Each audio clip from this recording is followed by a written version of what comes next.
ವೀಕ್ಷಕರೇ, big boss season 12ರ contestant ಆದಂತಹ ಗಿಲ್ಲಿ ನಟ ಹಾಗೂ ಕಾವ್ಯವರು ಮೊನ್ನೆಯಷ್ಟೇ ಮಂಡ್ಯದಲ್ಲಿ ಒಂದೇ ವೇದಿಕೆಯಲ್ಲಿ ಕಾಣಿಸಿಕೊಂಡಿದ್ದಾರೆ. ಅವರಿಬ್ಬರನ್ನು ಒಂದೇ ವೇದಿಕೆಯಲ್ಲಿ ನೋಡಿದಂತಹ ಅಭಿಮಾನಿಗಳು ಅಷ್ಟೇ ತುಂಬಾನೇ ಖುಷಿಯನ್ನು ಕೂಡ ವ್ಯಕ್ತಪಡಿಸಿದ್ದಾರೆ. ಇದೀಗ ಮತ್ತೆ ಕಾವ್ಯ ಅವರು ಕಲಬುರಗಿಗೆ ಬರುತ್ತಿದ್ದೇನೆ ಎಂದು ಸೋಷಿಯಲ್ ಮೀಡಿಯಾದಲ್ಲಿ ವಿಡಿಯೋವನ್ನು ಹಂಚಿಕೊಂಡಿದ್ದು, ಹಾಯ್ ಎಲ್ಲರಿಗೂ ನಮಸ್ಕಾರ. ನಾನು ನಿಮ್ಮ ಕಾವ್ಯ.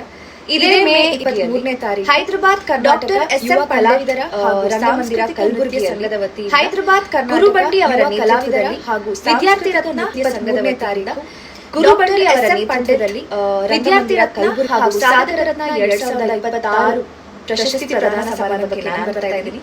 ನೀವು ಬನ್ನಿ ಸಿಗೋಣ. ಈ ಒಂದು ವಿಡಿಯೋ ನೋಡಿದ್ರಲ್ಲ ವೀಕ್ಷಕರೇ. ಆದರೆ ಇದೀಗ ಅಭಿಮಾನಿಗಳಿಗೆ ಕಾಡುತ್ತಿರುವ ಪ್ರಶ್ನೆ ಏನೆಂದರೆ, ಮತ್ತೊಂದು ಬಾರಿ ಗಿಲ್ಲಿ ನಟ ಹಾಗೂ ಕಾವ್ಯ ಅವರು ಒಂದೇ ವೇದಿಕೆಯಲ್ಲಿ ಕಲಬುರಗಿಯಲ್ಲಿ ಕಾಣಿಸಿಕೊಳ್ಳುತ್ತಾರಾ ಎಂದು.